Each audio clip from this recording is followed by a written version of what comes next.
Hello and welcome back. I am putting a video together about 3D fundamentals. So of course when I start with making one of these videos, I'm looking at what else is out there, and I happen to find this from Flip Normals, and they just talk about how they go about making 3D assets from cubey things and start refining shapes. This is all well and good, but very much not the thing that I'd like to talk about. And as a reminder, my point of view on this is I work on assets for video games. I'm all about trying to min-max 3D assets for video games. It matters because performance matters. If you can make an asset 10% better for everything and you gain 10% across the board for all assets on a video game, it's a huge win.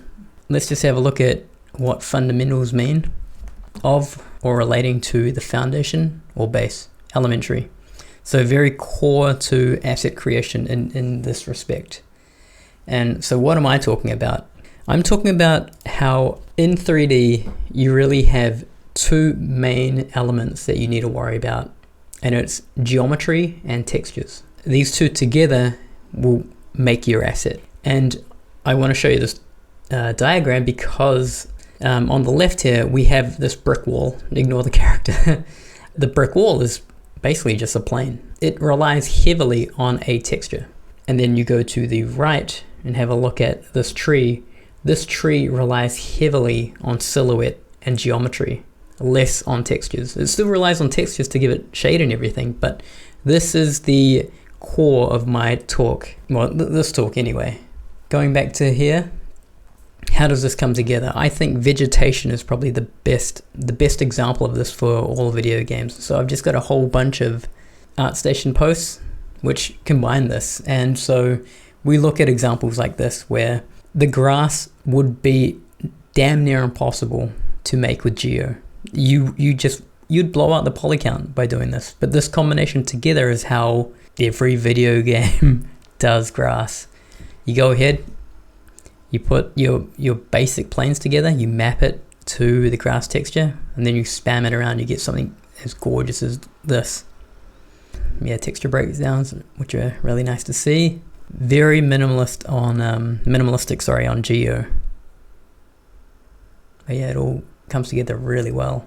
Star Citizen, we've got more vegetation. As you can see here, less transparency, you've got a lot of faceted Geo, but you know, vegetation is not really the star of video games. They typically have less detail in them than, say, a playable character or anything. It's meant to blend into the background. So it's always interesting to see vegetation because the artists that are actually creating these things are really trying to push that combination together of textures and Geo working together to be as efficient as possible. Some really cool examples. Yeah, and fantastic results here too. This is my go-to. Obviously I love any Rockstar game, and this is probably the second video I've mentioned them. Have a look at their trees. Have a look at how efficient this game is when they go about making things. Even with the stump in the foreground, there is barely any Geo on it. The texture resolution here is kind of carrying it. So you end up having a look at things where the stump in the foreground here, it's very low in Geo. It's probably like a 60-40 split textures to Geo. No, Geo is probably even less, 70-30. But then have a look at these. Have a look at how they go about creating trees for their specific game.